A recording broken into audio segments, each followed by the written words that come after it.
Hello students, welcome to school at home programme. ఎలా ఉన్నారు పిల్లలు? బాగున్నారు కదా? ఇంతకుముందు వీడియోలో నేను చెప్పిన హోంవర్క్ చేశారని అనుకుంటున్నాను. కొత్తగా వచ్చిన వారిని నమ్మరాదు ఈ పాఠానికి సంబంధించిన అభ్యాసాలు మీకు నేను నేర్పించాను. ఈ పూర్తి పాఠం మీరు నేర్చుకున్నారు, అభ్యాసాలు హోంవర్క్ రాశారని అనుకుంటున్నాను. ఈరోజు మనం కొత్త పాఠంలోకి వెళ్తాం. అయితే మన పాఠం పేరు ఏంటి? అందరూ టెక్స్ట్ బుక్ ఓపెన్ చేయండి పిల్లలు. Page number 39. పేజ్ నెంబర్ ఎంత చెప్పండి? 39. ఓపెన్ చేయండి. పాఠం పేరు వచ్చేసి సామెతలు జాతీయాలు. సామెతలు జాతీయాలు అంటే ఏంటి అసలు?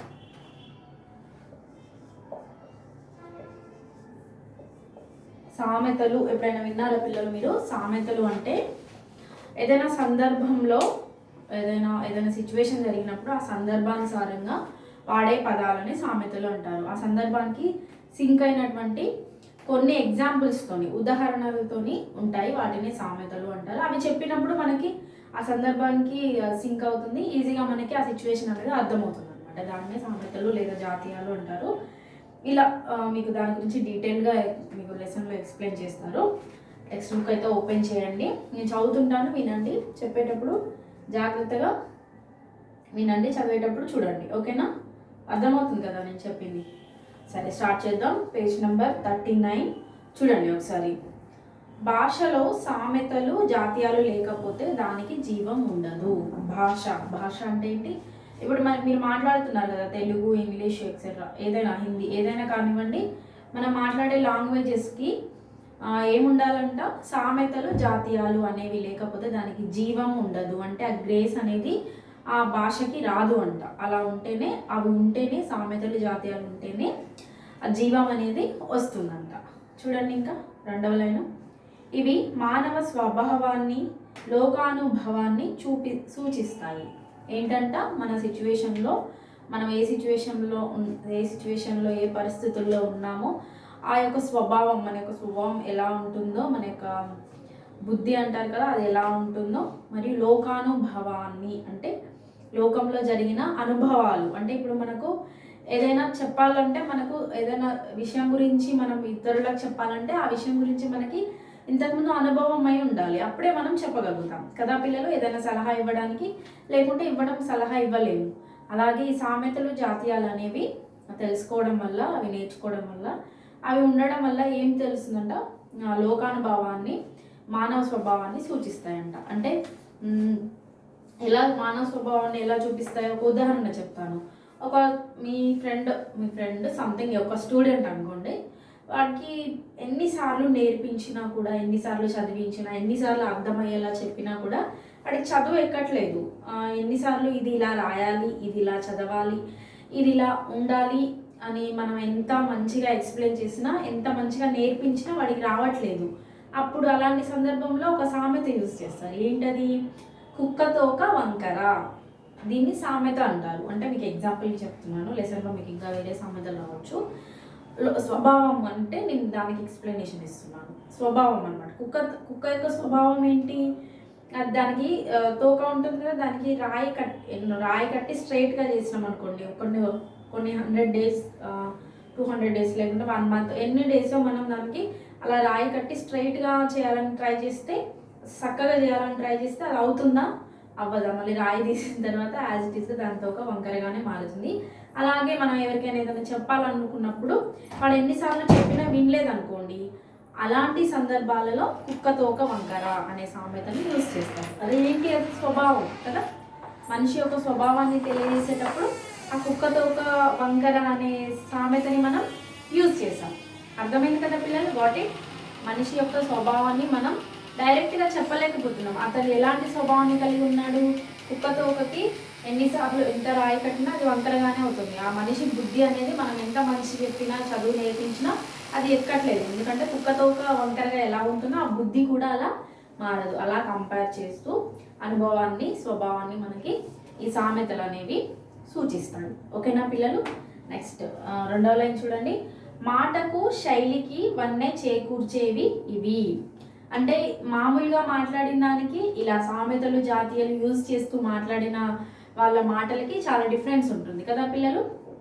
అంటే ఇంట్రెస్టింగ్గా అనిపిస్తుంది ఇలాంటి సామెతలు యూజ్ చేస్తూ ఎగ్జాంపుల్స్ చెప్తూ మాట్లాడే వాళ్ళ మాటలు వింటుంటే మనకి ఏమనిపిస్తుంది, చాలా ఆసక్తికరంగా ఉంటాయి. మాటకు శైలికి వన్నె చేకూర్చేవి ఇవి. వన్నె అంటే ఎక్స్ట్రా గ్రేస్ అంటారు, ఎక్స్ట్రా మెరుపు అంటారు కదా. వన్నె అంటే ఏంటంటే బ్రైట్ అవుతుంటారు అనమాట, వాళ్ళు షైన్గా కనబడుతుంటారు మనకు. అంటే అలా మాట్లాడే వాళ్ళు సామెతలు యూజ్ చేస్తూ జాతీయాలు యూజ్ చేస్తూ మాట్లాడే వాళ్ళు మనకి చాలా వన్నె తెస్తారు అనమాట ఆ మాటలకి. అలా వాళ్ళు మనకి ఎలా కనిపిస్తారో చాలా బ్రైట్గా ఇంట్రెస్టింగ్గా కనిపిస్తారు. మాటకు శైలికి, శైలికి అంటే ఆ మాట్లాడే విధానానికి అనమాట. ఓకేనా పిల్లలు.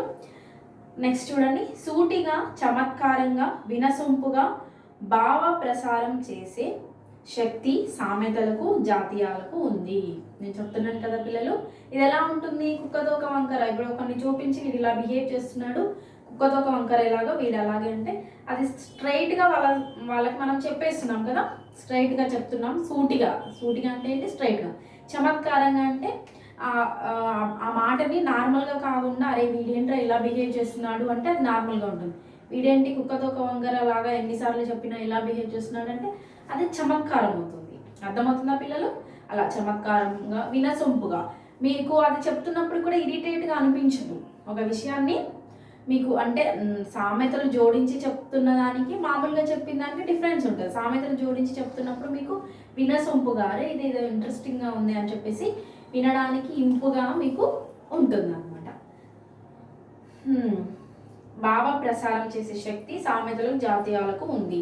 అలాగే అంటే మన ఫీలింగ్స్ని ఎగ్జాక్ట్గా చెప్పడానికి ఆ శక్తి దేనికి ఉంటుంది, సామెతలకి జాతీయాలకి ఉంటుందంట పిల్లలు. నెక్స్ట్ లైన్ చూడండి, సామెతలలోని నీతులు మనకు మంచి నడతను గుణాలను నేర్పుతాయి. ఈ సామెతల వల్ల ఉపయోగం ఏంటంట పిల్లలు, మంచి నడత, మనం ఎలా బిహేవ్ చేయాలి ఎలా చేయకూడదు, ఇంకా గుణాలను మనం ఎటువంటి స్వభావాన్ని కలిగి ఉండాలి, మన యొక్క గుణం ఎలా ఉండాలి అనేది నేర్పుతాయంట.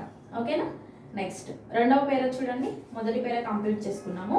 ఏంటి మొదటి పేర సారాంశం ఏంటి, సామెతల జాతీయాలు లేకపోతే భాషకు అనేది జీవం అనేది ఉండదు. ఈ సామెతలు ఏంటివి, మానవ స్వభావాన్ని లోకానుభవాన్ని, లోకంలో జరిగిన అనుభవాల గురించి మానవుని యొక్క స్వభావం గురించి తెలియజేస్తాయి. ఇవి సామెతలు జాతీయాలు యూజ్ చేస్తూ మాట్లాడడం వల్ల వాళ్ళు షైన్ అవుతుంటారు. ఇవి ఎలా ఉంటాయంటే చమత్కారంగా వినసొంపుగా ఇంకా భావ ప్రసారం ఫీలింగ్ని ఎక్స్ప్రెస్ చేసే విధంగా సామెతలకు జాతీయాలకు ఆ యొక్క గొప్పతనం అనేది ఉంది. ఇంకా ఏంటి, సామెతల వల్ల మనకి నీతులు మంచి నడత గుణాలను నేర్పుతాయి. మనం ఎలా ఉండాలి ఎలా ఉండకూడదు, మనం మంచి గుణాన్ని మంచి బిహేవియర్ని ఎలా కలిగి ఉండాలో మనకి ఈ సామెతలు జాతీయాలు అనేవి నేర్పుతాయి అన్నమాట. నెక్స్ట్ లైన్ నెక్స్ట్ పేరా చూడండి, సామెతలు జాతీయాలు అన్ని భాషలలోనూ ఉంటాయి. ఇంకేంటి పిల్లలు, నేను చెప్పాను కదా స్టార్టింగ్లోనే, హిందీ తెలుగు ఇంగ్లీష్ అంటే మనకు తెలిసిన ఈ 3 లాంగ్వేజెస్ కాబట్టి అన్ని భాషల్లో ఈ 3 భాషల్లో కూడా ఇవి అనేవి సామెతలు జాతీయాలు అనేవి ఉంటాయంట. ఇంకా చూడండి రెండవ పేరాలో మొదటి లైన్, ఇవి ప్రజల ఆచార వ్యవహారాలు అనుభవాలు భౌగోళిక పరిస్థితులను అనుసరించి ఏర్పడతాయి. ఇవి ఎలా ఏర్పడతాయంట, మరి సామెతల జాతీయాలు అన్నీ బాగానే ఉన్నాయి కానీ మరి ఇవి ఎక్కడి నుంచి వచ్చినాయి అంట, ప్రజల ఆచార వ్యవహారాలు. ప్రతి ఒక్క కుటుంబంలో కానివ్వండి వాళ్ళ కల్చర్ని బట్టి ఆచార వ్యవహారాలు ఉంటాయి కదా, కొన్ని ఆచారాలు ఉంటాయి. ఏంటివి అవి, ఒక్కొక్కరు ఒక్కొక్క ఆచారాన్ని కలిగి ఉంటారు కదా. ఆచారాలు అంటే ఏంటంటే పిల్లలు, ఫర్ ఎగ్జాంపుల్ ఇంట్లో ఏం చెప్తుంటారంటే తుమ్మితే కాసేపు కూర్చొని వెళ్ళాలి అంటే అది ఆచారం మూఢనమ్మకం అని అంటారు కదా, అలాంటివి అనమాట. పిల్లి ఎదురొస్తే వెళ్ళకూడదు ఇలాంటివి. ఇంకా ఆచారాలు అంటే మా ఫ్యామిలీ అప్పటి నుండి ఈ ఆచారం పాటిస్తుంది, మేము ఈ పూజ ఖచ్చితంగా చేయాలి, అలాంటివి కొన్ని ఉంటాయి కదా ఆచారాలు, తప్పకుండా అవి చేయాలి అనమాట. కొన్ని ఫ్యామిలీస్లో పెద్దవాళ్ళ లేవగానే పెద్దవాళ్ళ బ్లెస్సింగ్ తీసుకుంటారు అనమాట, కాళ్ళకు మొక్కుతారు, అదేంటి ఆచారం. అలాంటివి ఏంటంటే అలాంటి ఆచార వ్యవహారాల నుండి ఈ సామెతలు జాతీయాలు అనేవి భౌగోళిక పరిస్థితులు అంటే మనకి ఇండియాలో ఎక్కువ ఉంటాయి ఆచార వ్యవహారాలు. భౌగోళిక అంటే మన యొక్క ఏమంటారు మన యొక్క కల్చర్ని బట్టి వస్తాయి. ఇప్పుడు ఇండియాలో ఉంటాయి అలాంటివి, ఫారిన్లో అలాంటివి ఉండవు. అర్థమవుతుందని మీకు చెప్పేది, ఆచార వ్యవహారాలు ఇండియాలో ఎక్కువ ఉంటాయి. అంటే ఈ భౌగోళిక పరిస్థితి అంటే మన ఇండియాలో ఉండడం వల్ల అలాంటి ఆచారాలు ఉన్నాయి, అవి మనం పాటిస్తున్నాం. ఓకేనా. మిగతా కంట్రీకి వెళ్తే అవి ఉండవు, భౌగోళిక పరిస్థితులను అనుసరించి, వేరే కంట్రీలో ఉన్న మన కంట్రీలో ఉన్నాయంటే ఇవి ఎప్పటి నుంచో వస్తున్న ఆచారాలని అర్థం. ఇంకా చూడండి రెండవ లైన్, చెప్పదలిచిన విషయాన్ని సూటిగా చమత్కారంగా వినేవారి హృదయాలకు హత్తుకొనేలా చెప్పడానికి ఇవి బాగా ఉపకరిస్తాయి. కొన్నిసార్లు మనం ఏం చెప్పాలనుకున్నామో మన మాటలతోని చెప్పలేము. అప్పుడు ఏమవుతుందంటే చెప్పదలసిన విషయాన్ని, ఏదైతే విషయాన్ని మనం అవతల వ్యక్తికి చెప్పాలనుకుంటున్నామో అప్పుడు సూటిగా చమత్కారంగా, అంటే వాళ్ళకు సూటిగా స్ట్రైట్ ఫార్వర్డ్గా అర్థం అవడానికి చమత్కారంగా వినేవారి హృదయాలకు హత్తుకునేలా, విన్న వాళ్ళకి ఎలా అనిపిస్తుంది, అరే కరెక్టే కదా వీళ్ళు చెప్పింది అని అనిపించే విధంగా చెప్పడానికి ఈ సామెతలు జాతీయాలు అనేవి ఉపకరిస్తాయంట పిల్లలు. ఓకేనా. నెక్స్ట్ లైన్ చూడండి, third line, second para third line. సామెతలకు జాతీయాలకు కొన్ని సామాన్యమైన లక్షణాలు ఉన్నాయి, కానీ సామెతలు వేరు జాతీయాలు వేరు. సామెతలు జాతీయాలు మన భాషలో కోకొల్లలు. ఏంటంటే పిల్లలు, సామెతలకు జాతీయాలకు కొన్ని సామాన్యమైన లక్షణాలు, అంటే సామెతలు జాతీయాలు వినడానికి కొంచెం దగ్గర సంబంధంగా ఒకే విధంగా అనిపిస్తాయి, కానీ సామెతలు వేరు అంట, జాతీయాలు వేరు. అర్థమవుతున్న పిల్లలు, సామెతలు అనేవి కంప్లీట్గా వేరు, జాతీయాలు అనేవి కూడా కంప్లీట్గా వేరు. సామెతలు జాతీయాలు మన భాషలో కోకొల్లలు. ఈ సామెతలు జాతీయాలు అనేవి మన భాషలో చాలా ఉన్నాయి. ఓకేనా. 1 సెకండ్ పిల్లలు.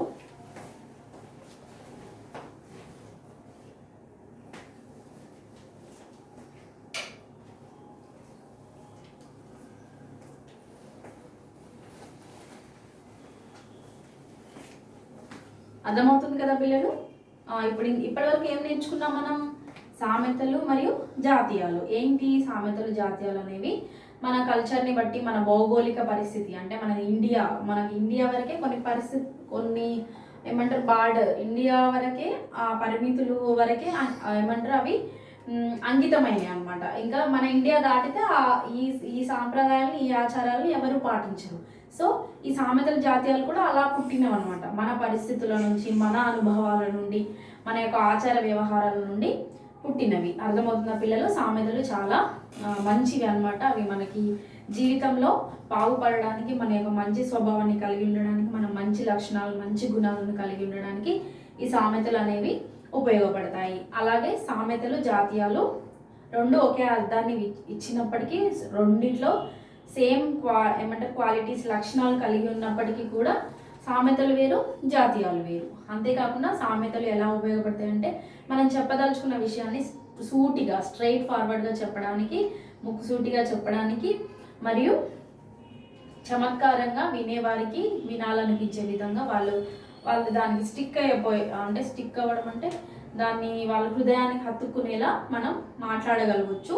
ఈ సామెతలు మనం నేర్చుకుంటే సామెతల వల్ల ఉపయోగం అన్ని అదనమాట. మనం ఏదైనా విషయం చెప్పాలనుకుంటే సామెతను యూజ్ చేసి చెప్తే ఎదుటి వాళ్ళకి ఇంకా వేరే మాట్లాడాల్సిన అవసరం లేదు, ఆ సామెతతోనే అర్థమైపోతుంది. సరే, ఫస్ట్ చూడండి, ఇక్కడ మనకు సామెతలు, దీని గురించి క్లియర్ ఎక్స్ప్లెనేషన్ ఇచ్చారు పిల్లలు. చూద్దాం. సామెత అంటే నీతి వాక్యం. ఎగ్జాక్ట్గా మీనింగ్ ఏంటంటే పిల్లలు, సామెత అంటే అర్థం ఏంటి, నీతి వాక్యం, అంటే నీతి గురించి చెప్పే ఒక వాక్యం అన్నమాట. పెద్దలు తమ అనుభవంతో చెప్పిన మాటలే సామెతలు. సామెతలు అంటే ఏంటి పిల్లలు, మొదటి లైన్లో చూడండి, పెద్దలు, మన పెద్దవాళ్ళు ఉన్నారు కదా ఎప్పటి నుంచో, ఇంకా మీకంటే పెద్దవాళ్ళు, నాకంటే పెద్దవాళ్ళు, ఇంకా పెద్దవాళ్ళు, ఎప్పటి నుండో ఉన్న వాళ్ళు ఉంటారు కదా, వాళ్ళు అనుభవంతో చెప్పిన మాటలు, వాళ్ళ యొక్క జీవితాల్లో జరిగిన అనుభవంతో చెప్పిన ఈ మాటలే సామెతలు. ఓకేనా పిల్లలు. నెక్స్ట్ చూడండి, రెండవ లైన్, సందర్భానికి తగిన భావం స్ఫురించేలా చెప్పడం సామెతల ద్వారా వీలవుతుంది.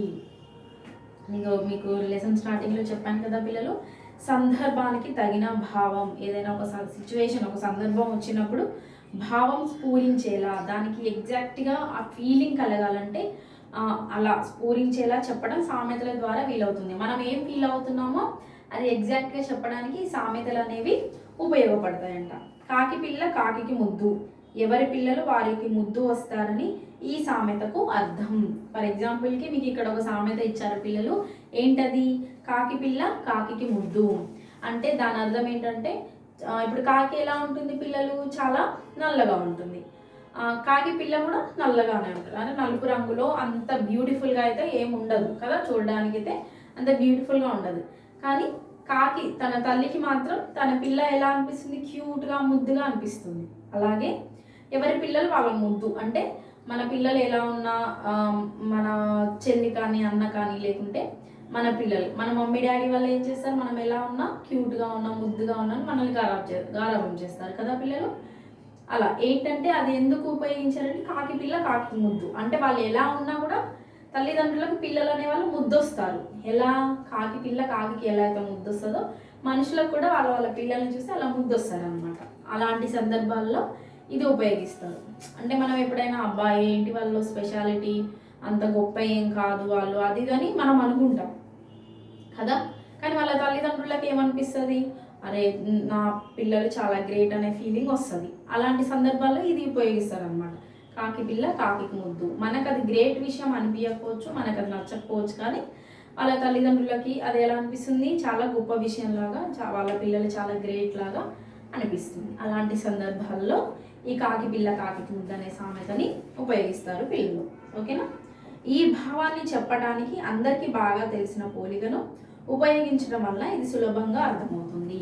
ఇప్పుడు వాళ్ళ పిల్లలు వాళ్ళకి గ్రేట్ అని చెప్తే నేను మీకు అర్థం కాదు, దాని ప్లేస్లో కాకి పిల్ల కాకి ఎలా ముద్దో వాళ్ళ పిల్లలకు వాళ్ళు అలా ముద్దు అంటే మీకు ఈజీగా అర్థమవుతుంది. అర్థమైంది కదా పిల్లలు. ఇప్పుడు సామెతలు అంటే ఏంటో, ఏదైనా ఒక సందర్భానుసారంగా ఎప్పటి నుంచో ఉపయోగిస్తున్న సామెతలను యూజ్ చేయడమే సామెత అంటారు. ఎప్పటి నుంచో వస్తున్న వాక్యాలను యూజ్ చేయడమే సామెత అని అంటారు. ఓకేనా. చివరి లైన్ చూడండి, మొదటి పేరాలో. సామెతలకు ఉన్న మరో ముఖ్య ప్రయోజనం ఎంత పెద్ద విషయాన్నైనా సంక్షిప్తంగా చెప్పగలగడం. సంక్షిప్తంగా అంటే షార్ట్కట్లో అనమాట. చాలా పెద్ద విషయం, ఇప్పుడు పలానా వాళ్ళ పిల్లలు చాలా చాలా చేశారు, అక్కడికి వెళ్ళారు ఇక్కడికి వెళ్ళారు, అదంతా నేను చెప్పలేము మీకు. కానీ వాళ్ళ పిల్లలు చాలా గొప్పవాళ్ళు, మా పిల్లలు చాలా గొప్పవాళ్ళు అయ్యారు, మా పిల్లలు ఇది అది అని చెప్తుంటారు కదా. అప్పుడు వాళ్ళకి ఇది స్ట్రైట్గా మనం అబ్బా వాళ్ళని స్ట్రైట్గా అదంతా వివరించాలి. అబ్బా వాళ్ళు ఇలా అంటున్నారు అలా అంటున్నారు అని లేక ఒకే లైన్లో చెప్తాం. కాకి పిల్ల కాకి ఎలా ఉందో వీళ్ళు చేసి వాళ్ళ పిల్లలు అంత గ్రేట్ కాకపోయినా గ్రేట్ అని చెప్పుకుంటున్నారని యూజ్ చేస్తుంటాం అనమాట. ఓకేనా పిల్లలు. నెక్స్ట్ సెకండ్ పేరు చూడండి. సముద్రానైనా ఈదగలం కానీ సంసారాన్ని ఈదలేం.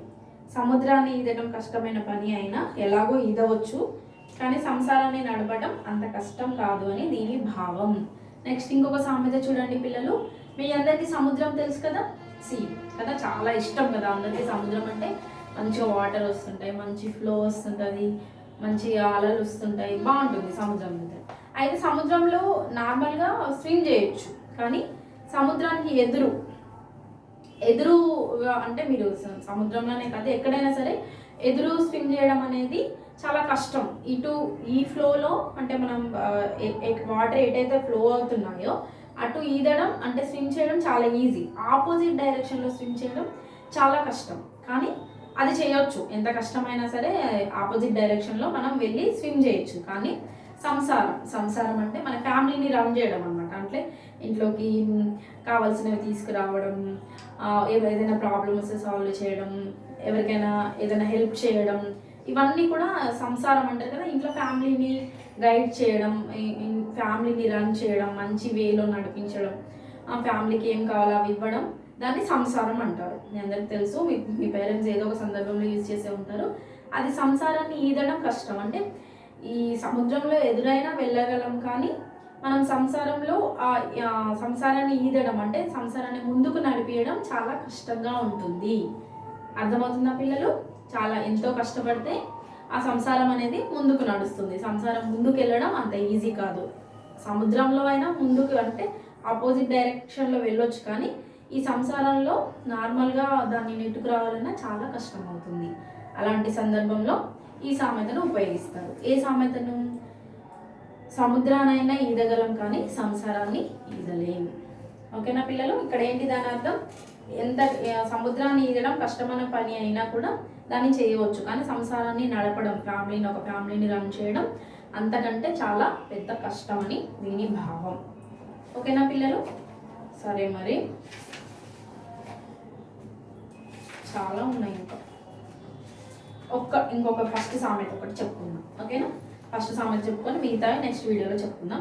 ఇలాంటివే మరికొన్ని చూడండి. ఫస్ట్ ఈ 2 బిట్స్ అయిపోయినాయి పిల్లలు, ఈ 2 పేరాస్. నెక్స్ట్ చివరికి చూడండి, పింక్ కలర్లో ఇచ్చారు కదా లైన్, అక్కడి నుంచి చూడండి. ఇలాంటివే మరికొన్ని చూడండి, అంటే ఇలాంటి సామెతలు ఇంకో కొన్ని ఉన్నాయి, అవి చూడమని అంటున్నారు. వజ్రానికి సాన బుద్ధికి చదువు. ఫస్ట్ చూడండి పిల్లలు, అక్కడ ఏముంది?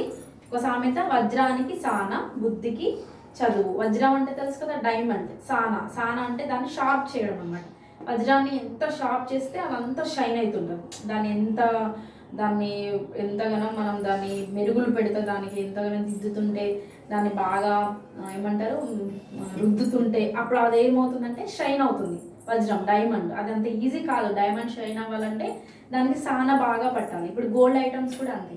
గోల్డ్ అంత బ్రైట్గా ఎలా కనిపిస్తుంది? అది మీ మంటలో కాల్చి దానికి మెరుగులు పెట్టి ఏమేమో చేస్తారు. అవన్నీ చేస్తేనే అది బ్రైట్ అవుతుంది. అంత నార్మల్గా ఏం చేయకుండా అలా చూపిస్తే ఎవ్వరు దాని వైపే చూడరు. అర్థమవుతున్న పిల్లలు? ఆ వజ్రం లేదా బంగారం మెరవాలంటే చాలా దానికి సాన పెట్టాలన్నమాట. కష్టం, దానికి చాలా కష్టాన్ని కలిగించాలి. ఎంతో చేస్తేనే అప్పుడు అది బ్రైట్ అవుతుంది. అలాగే బుద్ధికి చనువు. బుద్ధి అంటే ఏంటి? మన బుద్ధి ఉంటుంది కదా, మన మన నాలెడ్జ్ అనుకోండి. మన బుద్ధి బాగా ఉండాలంటే చదువు ఉండాలి. ఓకేనా పిల్లలు? సరే, కింద మీకు తాత్పర్యం ఇచ్చారు, నేనే చెప్పేశాను. బుద్ధికి చదువు నేను చెప్పేస్తాను, తర్వాత అది చదువుతాను. బుద్ధికి చదువు అంటే మనకు బుద్ధి ఉంది బాగానే, మనకు తెలివి ఉంది, తెలివితేటలు ఉన్నాయి, కానీ చదువుకోవాలి. చదువుకుంటే మన బుద్ధి అనేది, మన నాలెడ్జ్ అనేది ఇంప్రూవ్ అవుతుంది. వజ్రమే కాదనట్లేదు, కానీ దానికి సాన పెట్టాలి, దాన్ని షైన్ చేయాలి, దాన్ని కష్టపెట్టాలి, అప్పుడు అది షైన్ అవుతుంది. అలాగే మనకు తెలివితేటలు ఉంటాయి, కానీ చదవకపోతే ఆ తెలివితేటలు అనేవి పనికిరావు. మనకు తెలివితేటలు ఇంప్రూవ్ అవ్వాలంటే, మనం ఇంకా షైన్ అవ్వాలంటే, ఇంకా బాగా మన తెలివితేటలు ఎక్కువ అవ్వాలంటే మనం చదువుకోవాలి. అప్పుడే మనకి ఆ తెలివితేటలకు, ఆ బుద్ధికి అర్థం ఉంటుంది. ఇప్పుడు వజ్రాన్ని ఎలా అయితే సాన పెట్టకపోతే దానికి అది షైన్ అవ్వదో, మన బుద్ధికి చదువు లేకపోతే, చదువు అనేది రాకపోతే, చదువు నేర్చుకోకపోతే మనం షైన్ అవ్వం, మన బుద్ధి అనేది పెరగదు. చూడండి, వజ్రానికి ఎంత సాన పెడితే అది అంత ప్రకాశిస్తుంది. ఇప్పుడు చెప్పాను కదా పిల్లలు, ఆ వజ్రానికి దాన్ని ఎంత సాన పెడితే, దాన్ని దాని కటింగ్లు అది ఇది షైన్ చేస్తుంటే అది ప్రకాశిస్తుంది. అప్పుడు దాని వేళ మరింత పెరుగుతుంది. ఎప్పుడైనా నార్మల్గా పెడితే మనం చూడం, దాన్ని అట్లీస్ట్ దాని వైపు కూడా చూడం. ఆ వజ్రాన్ని నార్మల్గా ఉంచితే దాన్ని చూడము, కొనము. కానీ దాన్ని బాగా సాన పెట్టినప్పుడు, దాన్ని బాగా ఏ విధంగా దానిని తయారు చేయాలో అలా తయారు చేసినప్పుడు దాని వేళ, అంటే దాని యొక్క వాల్యూ అనేది పెరుగుతుంది, మనం కొనుక్కుంటాం.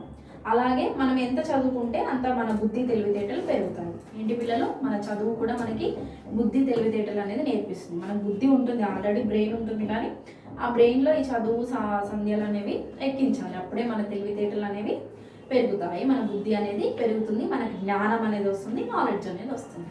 ఈరోజు మీరు నేర్చుకున్న సామెతలు ఏంటి? 3 పిల్లలు. నాకు తెలిసి కాకిపిల్ల కాకి ముద్దు వినే ఉంటారు మీరు. ఈ సముద్రాన్ని ఈదగలం కానీ సంసారాన్ని ఈదలేం, ఇది కూడా వినే ఉంటారు ఏదో ఒక సందర్భంలో. నాకు తెలిసి మీరు కొత్తగా విన్నది వజ్రానికి సాన బుద్ధికి చదువు. ఓకేనా? ఈ సామెతలు మీరు 3 నోటెడ్ చేసుకోండి. ఏంటి? కాకిపిల్ల కాకి ముద్దు, సముద్రాన్నైనా ఈదగలం కానీ సంసారాన్ని ఈదలేం, 3వది వజ్రానికి సాన బుద్ధికి చదువు. ఓకేనా పిల్లలు? ఈ 3 సామెతలు మీరు నోటెడ్ చేసుకోండి, అంటే కంఠస్థం చేయండి. అండ్ నేను చదివిన ఈ పాఠం, అంటే నేను ఎక్స్ప్లెయిన్ చేసిన ఈ పాఠం పేజ్ నెంబర్ 39 మొత్తం ఒకసారి చదవండి. అది మీ హోంవర్క్. ఓకేనా పిల్లలు? నెక్స్ట్ వీడియోలో ఇంకా మిగతా సామెతలు, మిగతా జాతీయాల గురించి మనం తెలుసుకుందాం. మళ్ళీ నెక్స్ట్ వీడియోలో కలుసుకుందాం పిల్లలు. Bye, take care, stay at home and stay safe. మళ్ళీ కలుద్దాం. బాయ్ పిల్లలు.